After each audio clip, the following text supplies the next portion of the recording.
Hey everybody, Oakland 93 back in the place to be. Welcome to the Wrestling Corner, episode 10 of season 5. Hope everybody's weekend was good on their end. Mine was. Friday, basically, me and my brother went out to go celebrate my birthday, even though my birthday was on Wednesday, but chose, chose to do that. Chose to actually do the celebration on Friday, and that turned out well. It was nothing like going to the Hut. If you don't know what the Hut is, that's a nickname that is for Pizza Hut. And also, we went to the arcade. We went on a nostalgia trip. Playing the House of the Dead 2. To playing I think it was Marvel versus Marvel versus Street Fighter. I mean X-Men versus Street Fighter. The NBA on NBC, NBA Showtime. The You name it. We had a good time. And then when Sunday came along, I thought I was gonna have a good time with the Giants winning, but they went on to go lose to the Jets in overtime, which was pretty saddening because the Giants really needed that win. But anyway, tonight on this corner. Oh yeah, before I even get to the show, also today. Yes, yeah, I believe today is, I forget which anniversary of, but it's the anniversary of Pearl Harbor. Pearl Harbor happened on December 7th, if I'm not mistaken. 1943. Let me check. Um, okay. Oh, okay. Okay. No, December 7th, 1941. So it's been 74 years since the attack on Pearl Harbor. It was pretty good to see, NFL on, Fox on, NFL Sunday on Fox. They actually broadcasted live from Pearl Harbor. That was pretty unique. I don't think NFL has ever done. Well, yeah, they broadcasted near, near, in Hawaii. What the hell? We got a mess going on in the middle. Never mind. But usually they do the Pro Bowl at Hawaii, but they never really had like a besides the Pro Bowl, they never had like a broadcast that has nothing to do with the Pro Bowl at Hawaii. So that was pretty nice of the NFL to do what they did. So yeah, what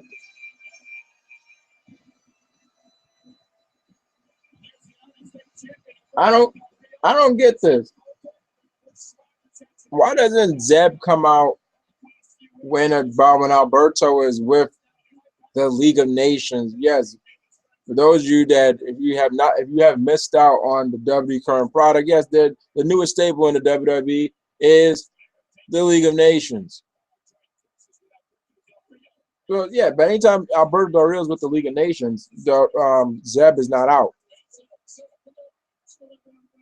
But when he's not with them, then Zeb is with them. But anyway, on the corner, if you don't know, but as you may know, this Sunday is the TLC pay-per-view. TLC 2015. I believe this is. Hold on. Oh, this is the seventh. It will be the seventh annual TLC pay-per-view, and in all honesty, the card has barely been promoted. Besides, Reigns and Sheamus. Look at that. Even I get it more into it, but also we'll be talking about if I did the corner, did the corner last week. Mostly the corner would have been all about what happened last week around 4 o'clock in the morning on Monday at last week, and that was Mick Foley's Facebook post You know, it was almost like an open letter. It kind of, to me, it felt more like an open letter, you know, expressing, you know, uh, expressing, you know, his criticisms or most everybody's criticism on the current product of WWE. Oh, and it's it's over. So, you know, oh, I'm saying this is going to be a chairs match. This Del Rio Swagger match for the United States Championship.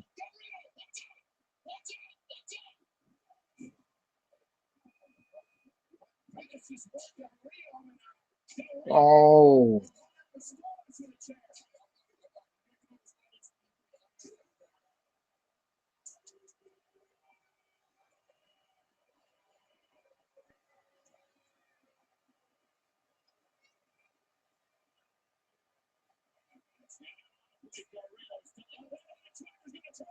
he was lying in wait.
That just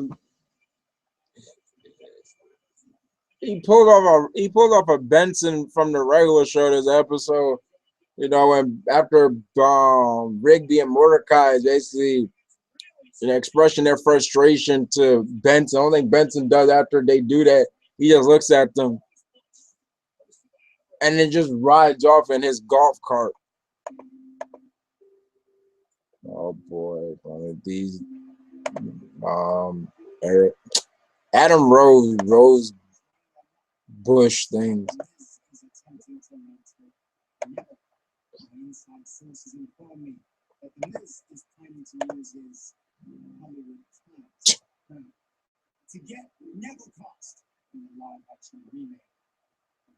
Hey, Danny's here. Hey, Nepri. How awesome was that 16-man match? Seeing Rhino on Raw with Dreamer and the Dudleys put a big smile on my face.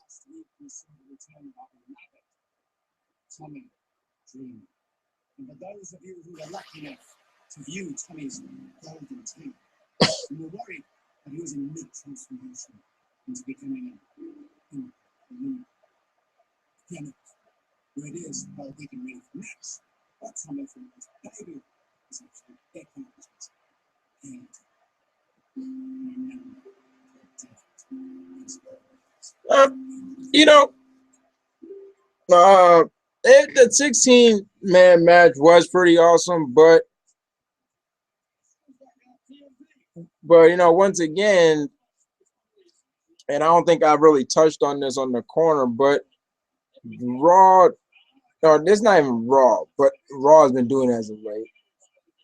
But this has been a trend in wrestling for a while. But it's even more. I think it's even more glaring with now Raw being 3 hours. Online wrestling, there's this trope. It seems like there's this trope where they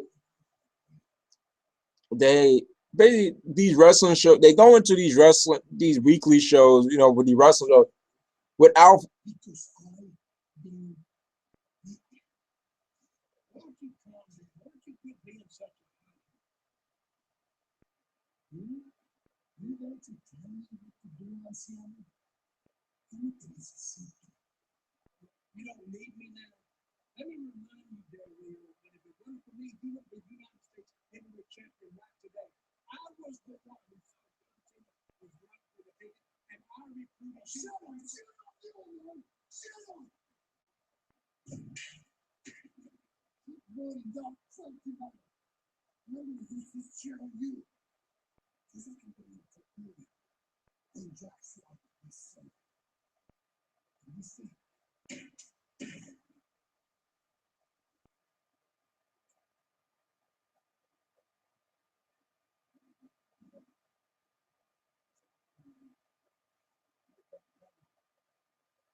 Well, that quickly ended.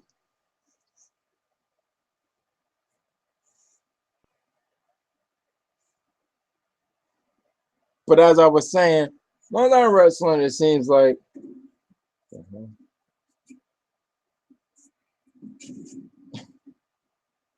we're wrestling. Um, they go into a show without a main event. Basically, it seems like they went to a show not knowing what the main event. Like in a way, they went to the show hoping that something would happen that will give them an incentive to make a main event. Mostly, it's whether somebody comes into the ring. I think I did talk about when I was talking about tropes about tropes in wrestling. When they come in, somebody's doing cutting a promo, they get interrupted, and then the authority figure comes out and says, in that ring later tonight, the main event will be. It's almost if wait a minute, you trying to tell me you guys didn't have a main event until this altercation happened?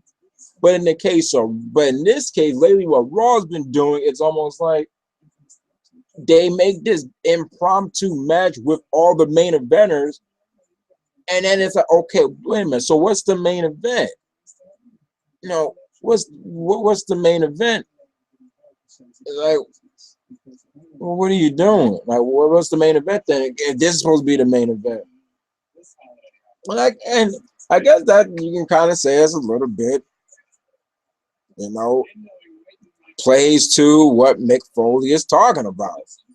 With his Facebook post. As awesome as the match was pretty good, but it's something that's pretty rare. You know, but once again, with Raw, it seems like with these 3 hour Raws, I said to my friends on Facebook Messenger that I feel that Raw as of late been feeling like ECWWE, basically when ECW became the third brand.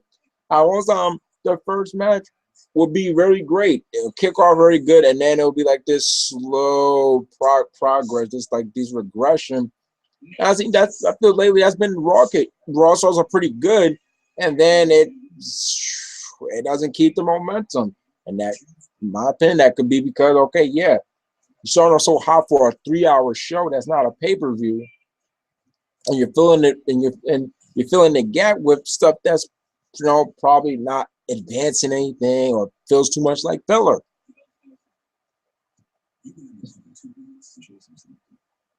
And people keep saying where's Spike, and I thought probably Spike would be the fourth member. I thought he was even going to be the third member, but it was Rhino and Tommy Dreamer. And I don't even know if they've announced that. I would like to believe it's going to be, Team Extreme. Wait, no, because Team Extreme is really. I hear that name, I think of the Hardy Boys. So more Team ECW Originals versus the Wyatt. I don't know if it's been announced yet, but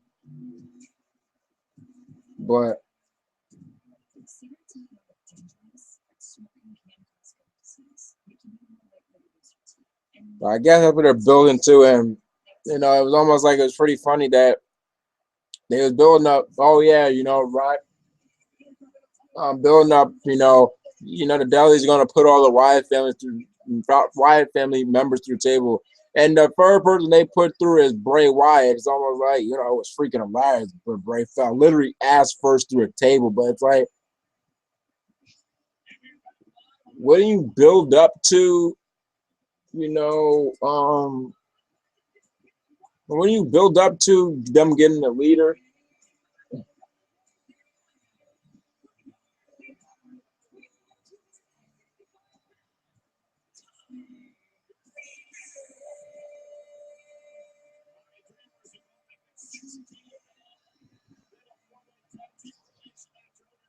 Yeah, 'cause he eliminated Roman.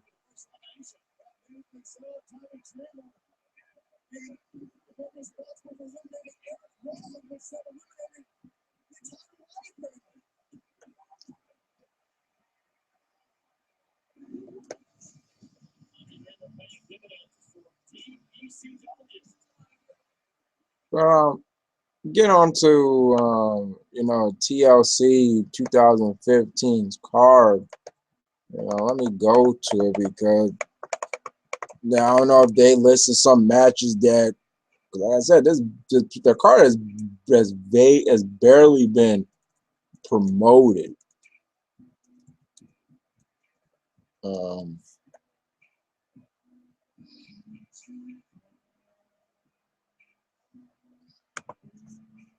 okay, here we go.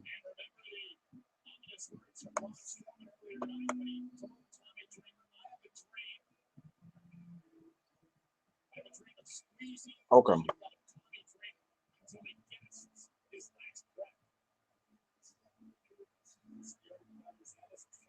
Okay. So far, there's only 5 matches on the card. I would like to believe 6. If I think something will come out of this that will lead into TLC, but we got the Alberto Del Rio Jack Swagger match for the United States Championship in a chairs match. Um, I said it. I think no, I don't think I actually said it on the corner. Oh, here we go.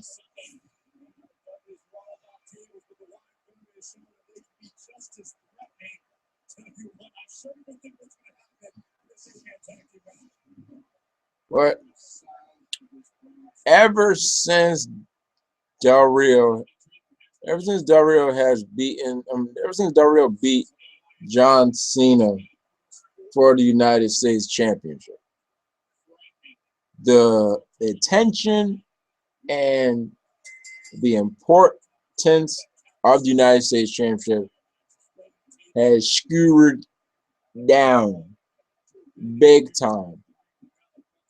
And I bet you there's some people that like to blame it on Del Rio. I know I got a couple of, I know I got a friend that, sees Del Rio as one of those guys is Mr. No Reaction, because he has a hard time relating to the crowd, which is kind of true.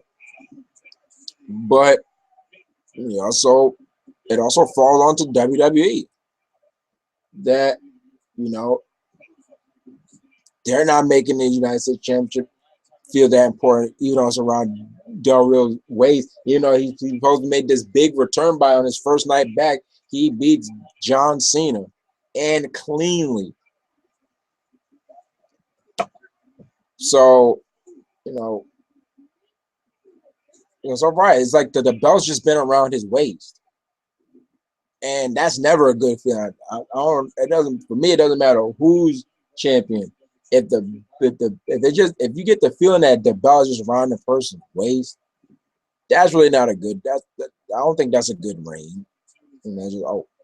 Like Devon when he was TV champion TNA. Well, when he was TV champion when he was part of Aces and Eight, he barely did anything with that belt except collect the sweat that. Everybody knows Devon sweats a lot. So that's the only thing he collected.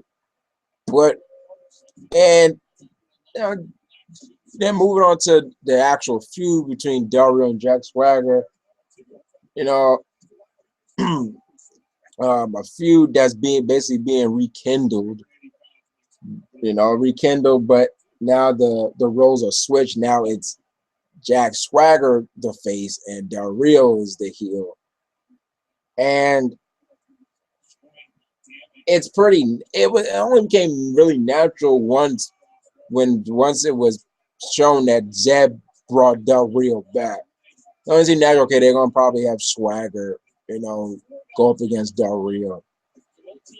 But other than that, I don't really see this, being some type of push for Swagger, some real meaningful push for Swagger.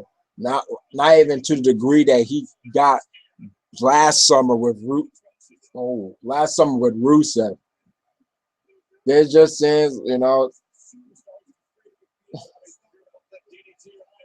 something for Del Rio to do you know until John Cena eventually comes back. Because we all know, but this time it'll feel actually natural in WWE goes out a rematch. Because that when John Cena comes back, he's gonna get his rematch calls against Del Rio.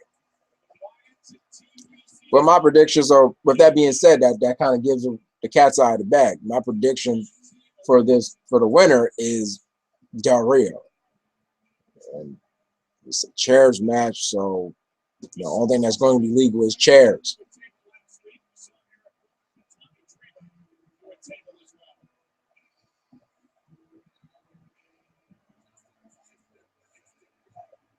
And they don't even check really the arm anymore now in WWE when somebody goes out. It's just, oh, I guess they're out. Look at this guy.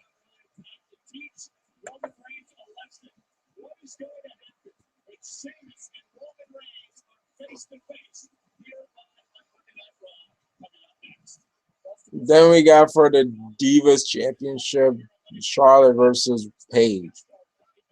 And this feud has taken a complete 180. Not just a 180, an abrupt 180. It's not like Brock Lesnar and Kurt Angle, where it first started off with Kurt Angle and Brock, Kurt Angle as the heel, and then Brock Lesnar as the face. And then when Kurt Angle came back, it was, almost like a friendly rivalry, but it led to Brock Lesnar turning heel.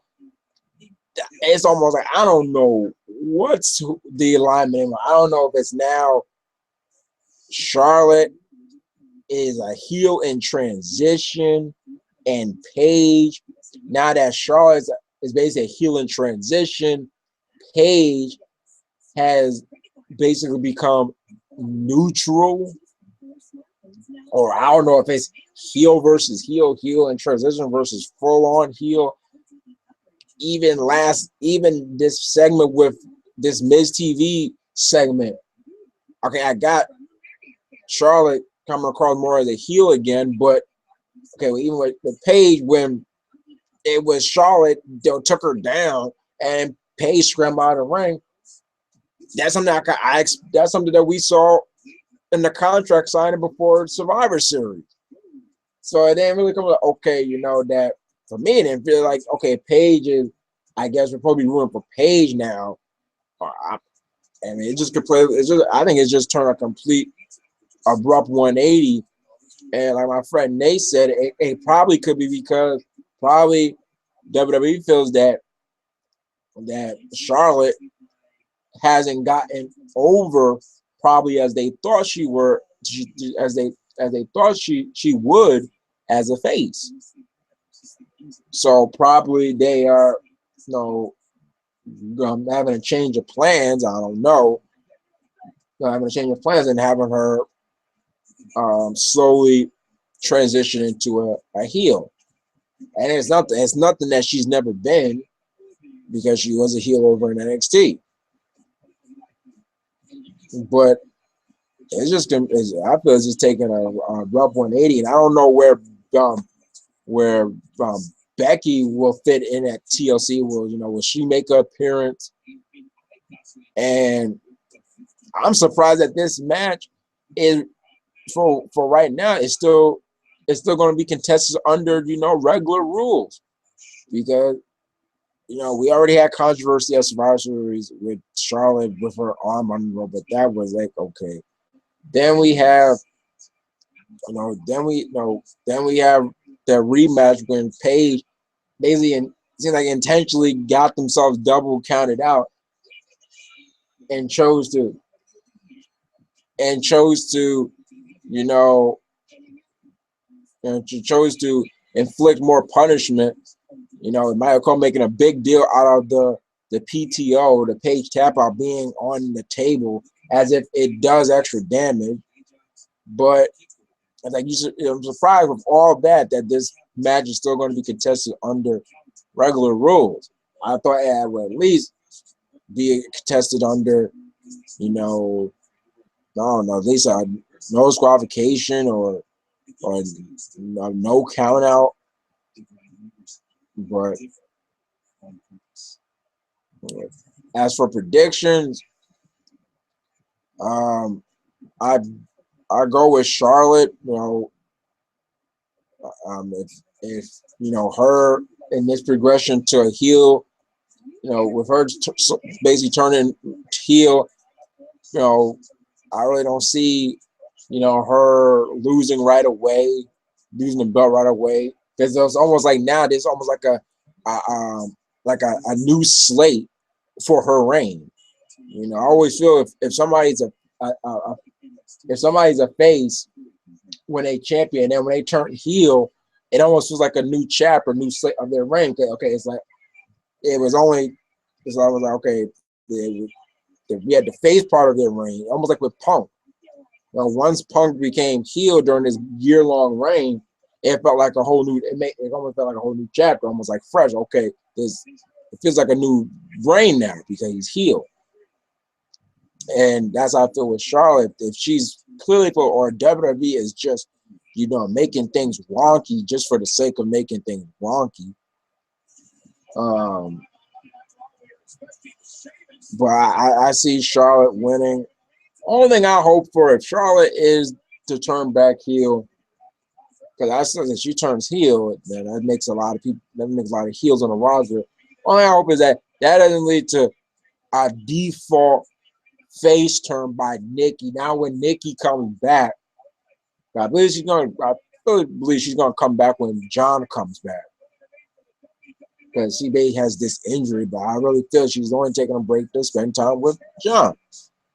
But that when she comes back, now she's gonna be, they're gonna try to make her out to be, you know, the top face. You know, once again, another default Bella's face turn. I don't get every time the Bellas have a turn lately, it's really have had no explanation.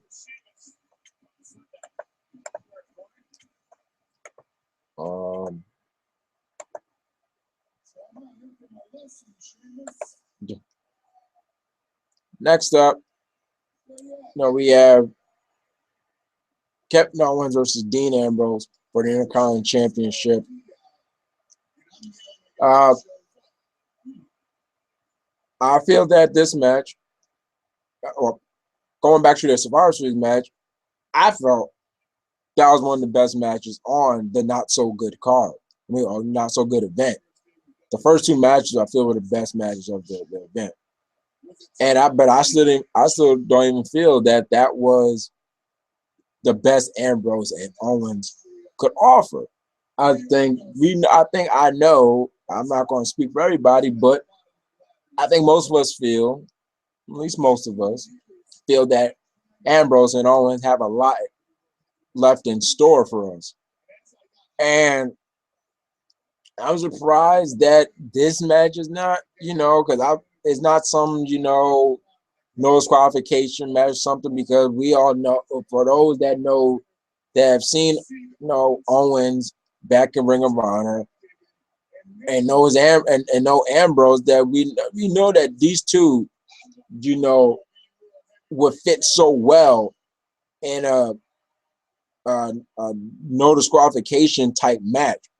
We know that they beat the hell out of each other and can be pretty, and it'd be pretty good and can steal the show. But I still feel I still think even under regular contested rules, they still have the potential to steal the show.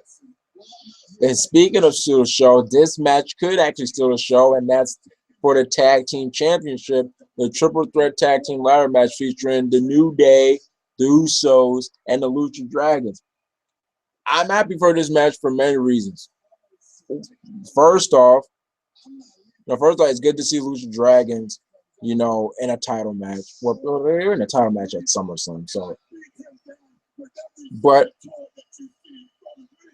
well, more importantly, it's good to see the tag team championship being contested in a ladder match against something that, if you grew up during the Attitude Era, was something that hold up. If you grew up in the hold up, all right, if you grew up in the Attitude Era, it's something that was very fond, that you was very fond of.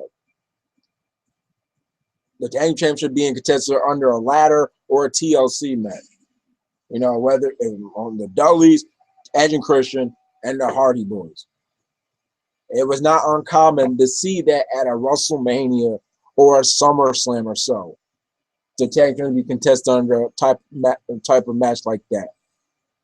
And the last time the tag team has been contested under any type of ladder match dates all the way back to TLC, the first ever TLC. And it was DX, Shawn Michaels, and Triple H versus, at the time, the Unified Tag Team Champions, Jericho, Chris Jericho, and Big Show. So, but it goes that far back. It goes since 2010. Since we've seen the tag team being contested on a ladder match, but the first time a multi-tag team, basically more than two tag team, it has been it's even been longer. And that's another thing I like about it, because it's something that I felt should have happened at Mania, or should have plenty of times over the course of the past years. A triple threat, tag team match for the tag team championship. The last time I remember 3 teams in WWE competing for a tag team champion in a ladder match, I think it goes all the way back to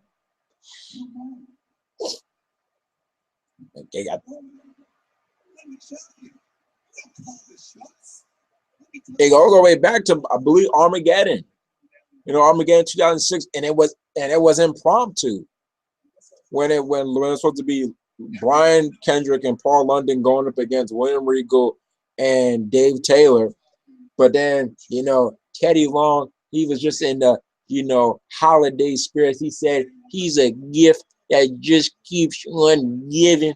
And he added Eminem, and he added the Hardy Boys, and he made it a ladder match. And that was also the match that was infamous for Joey Mercury getting his face busted and losing, I think he said 30, or I forget which percentage, of vision in his eye. So that's how far it goes back, since there's been a multi-tag team match contested for the championship under a ladder match.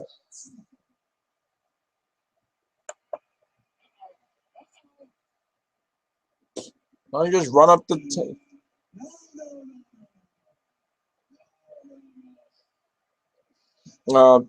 And the thing is, one thing with a ladder match, it also depends on the participants. And we got a lot of athleticism in this match. No matter which member of the New Day is going to be in it, they're athletic. Big E, for his size, is very athletic. We know what the Usos can do. And I've been waiting to see the Usos in a ladder match for a while. Lucha Dragons, Kalisto, and Sin Cara. I always feel Kalisto is a human highlight reel. He can have many more highlights in a match like this. But in terms of prediction, I would not be surprised the Usos win. I would not be surprised the Usos, win the match, and they're going to be tag team champions. I would not be surprised. So my prediction is the New Day to lose their titles to the Usos.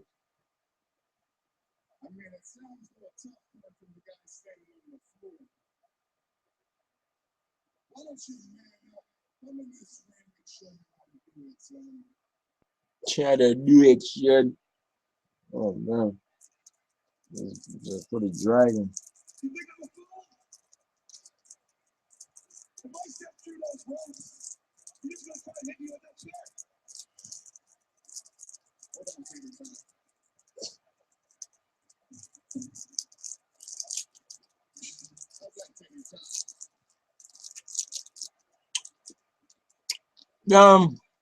Has it been enough that form for basically 8-man form for elimination tables match featuring Team ECW versus the Wyatt family.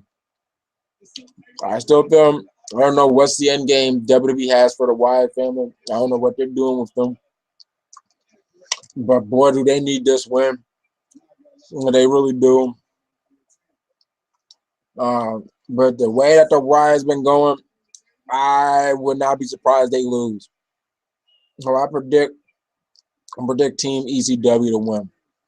Because I don't know what is WWE's game plan with the Wyatt. It's to the point even the Wyatt family win. I still don't even know, okay, what did that really amount? What's that really going to amount to in the long run? I'm sorry they got a win over the Dudley boys, especially the Dudley boys, Tommy Dreamer and Rhino, but especially the Dudley boys in their own environment. And it's really dragging. Man, this is really dragging. This segment is really.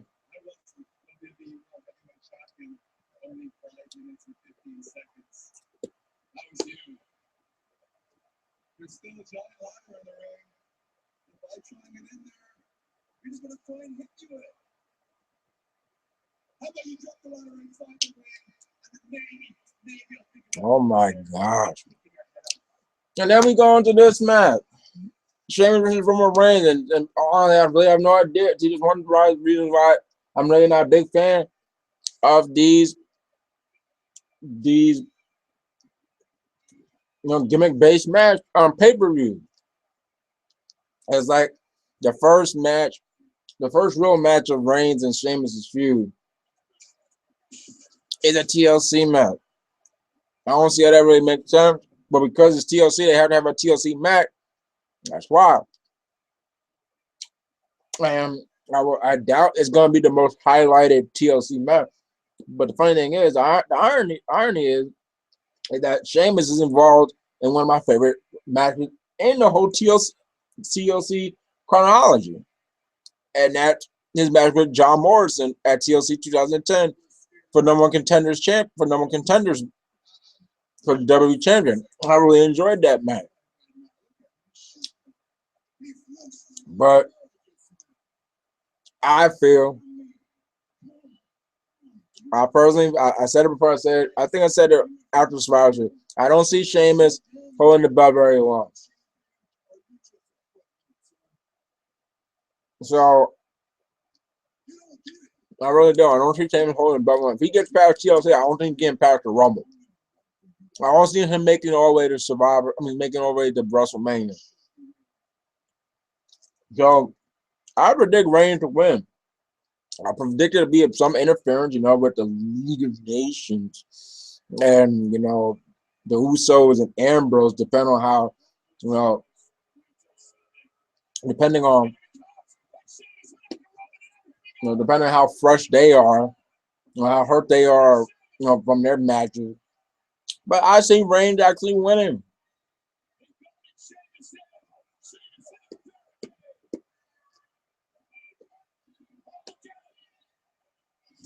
Man, I took way too long to get to that. The anticipation didn't really feel that even that impressive.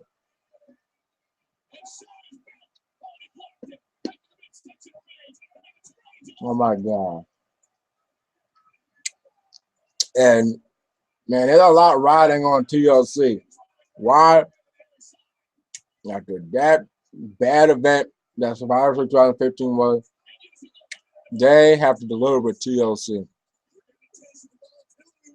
They have to. Oh my god!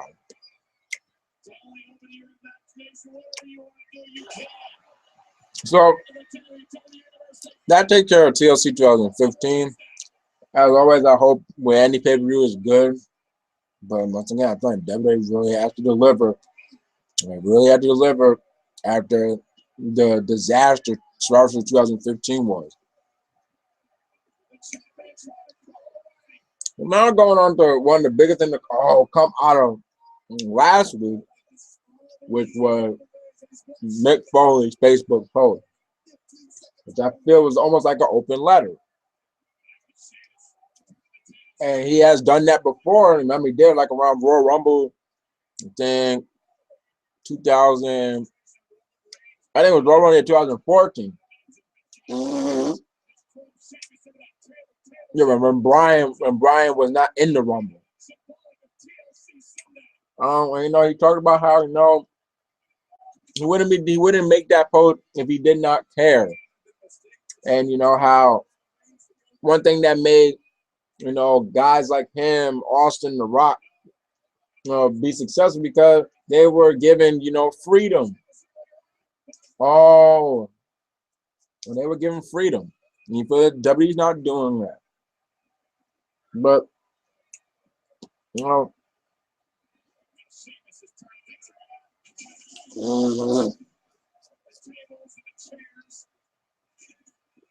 And Floyd went on. He had, so I mean, what Foley had to say, you don't hear Foley, really, how that once again, how does chair shots in the back really hurt Rome?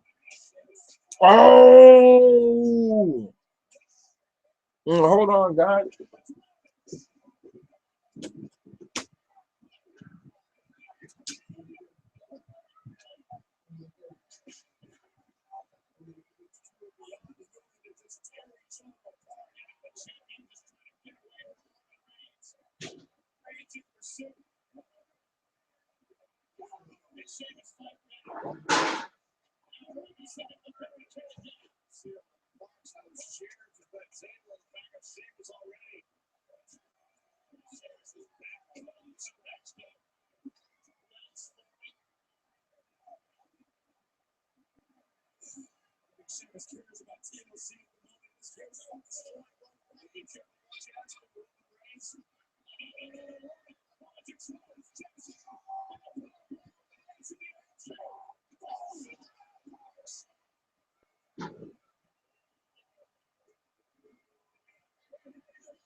Oh my God.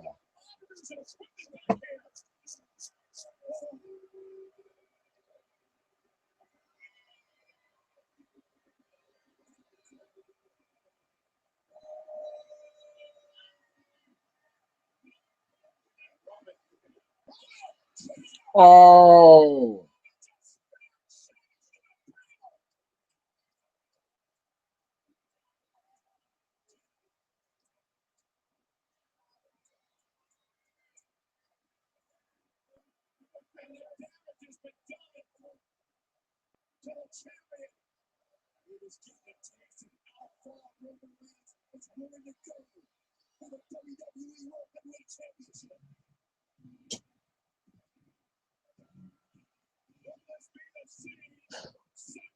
but I wholeheartedly agreed with Mick Foley.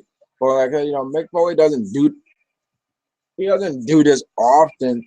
It's not like, oh yeah, Mick Foley's always coming, down on WWE. No, it's not like it's an everyday thing. But the fact that he did at 4 o'clock in the morning, I think to speak Sunday, yeah, he wouldn't do it. He cares, He still watches WWE product, and he wants WWE product to continue to succeed. But look, you gotta call a spade a spade. I watch WWE product. Look, if there's something that I feel that it's probably not that good, I have no problem saying, okay, you know what, I'm not really liking this. And I think this is a glaring problem. You know, like the 50-50 booking, which not really doesn't one that does not do wonders for anybody. Um, what I mean, it's not like NXT's getting all this praise and all. It's not like there's not talent on the main roster. It's not like it. It's not like it's not there. It's not like there isn't talent on the main roster. There is. There is talent, but you know, just the way the WWE is booking things, it does make you wonder. Times like, and it's not really okay. Though I guess you could say it's almost like the only solution is to go back to the actor. Many I'll bring back the actor. Everything fixed. Look, one thing that made made the Attitude Era was the people involved in the Attitude Era. Those people made the Attitude Era. Those characters made the Attitude Era. Stone Cold, The Rock, Mick Foley, The Undertaker, Triple H, Road, the New Age Outlaws, Kane, Val Venus, Godfather, China, all of them. Those characters made the Attitude Era. I think if anything, it'd be best to try to not that fully emulate, but in a way a little bit emulate.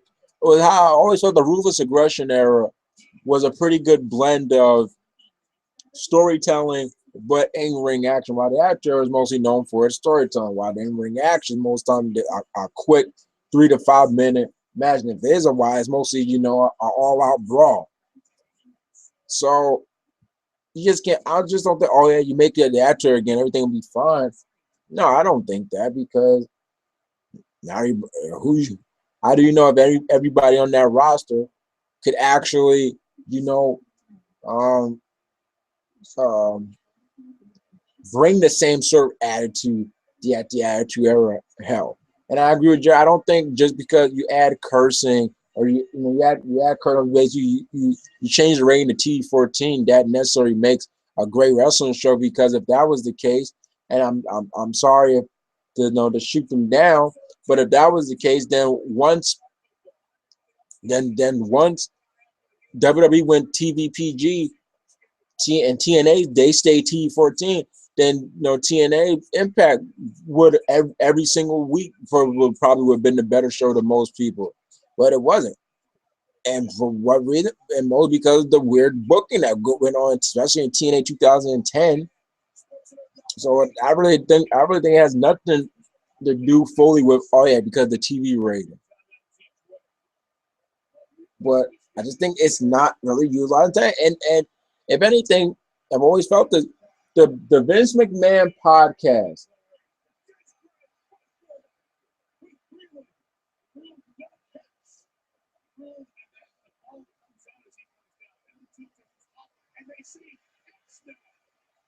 The Vince McMahon, wow, what a catch by Des Bryant.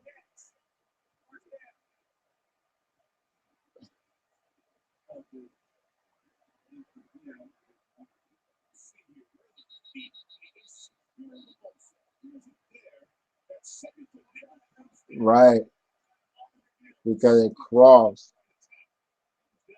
But we're gonna say Um, that Stone Cold, I mean, the Stone Cold podcast with Vince McMahon, I think did more harm than good. I think it did a lot of harm. It really exposed, a lot of stuff, and that's the reason why now you're hearing with fans, but Vince McMahon is way out of touch because they felt that's what that podcast. I don't think that was Austin's idea of it, but that's what came out of it. It's like, man, Vince McMahon, it's almost like I get he's a good businessman, but he's the guy who's running a wrestling, organization. Because at the end of the day, it's still a wrestling organization. Yes, it's entertainment, but still, it's in a 16 by 16 or 20 by 20 ring. There's guys in briefs or shorts and tights, you know, striking and slamming each other. At the end of the day, that's professional wrestling. But once again, I wholeheartedly agreed with Mick Foley. I don't think McFoley is intentionally, is intentionally to do harm. I don't see McFoley as that type of guy, but he's just speaking his mind. I mean, and the thing is, when McFoley is speaking his mind lately, like I said, it hasn't been like a nagging thing. You don't see it coming. It's not like, oh, well, I know McFoley is about to say something. So I think I think that, how can I put it? I think because these things with McFoley have been been few and far in between, it makes them more meaningful. Because it feels like everyday thing is like, okay, he probably said this before, but they've been so few and far. They've almost been like a year in between. So I think it's pretty telling. And the funny thing is that word is that WWE hired his son Dewey, and I think are gonna hire, his daughter. I know of Chris here. I know he'll be kind of gushing over because I'm not gonna lie, Mick Foley's daughter is a very beautiful woman. So um, I think that's about take. I think that about takes care. But because it's Mick Foley, yeah, the Mick Foley thumbs up. But I think that about takes care of this corner. You know, uh, I thank you guys for those who watched live or who will watch this later, who basically watch the replay. I hope you guys enjoyed TLC 2015. If you are going to watch it, or I'm not sure if you will after what happened with Survivor Series 2000 and 2015. That really basically basically influence your decision. I would not be surprised influence some people's decision to not watch 2000 TLC 2015. Probably wait until the Royal Rumble, or probably of course wait until you know um, NXT Takeover London, which is going to be next week. What are you doing? Oh my God! Wow! Tried to do way too much. But anyway, yeah, I hope you guys enjoyed this corner. This was episode 10 of season 5. Hope you guys enjoyed. If you do watch TLC 2015, I hope it's actually better than Survivor Series 2015. It really needs to be. But with that being said, this is Hope the 93 and the place to be. Hope you guys have a great week and a great weekend. I'll see you until yeah. I'll see you on the next corner. And until the next corner, you stay easy and peace.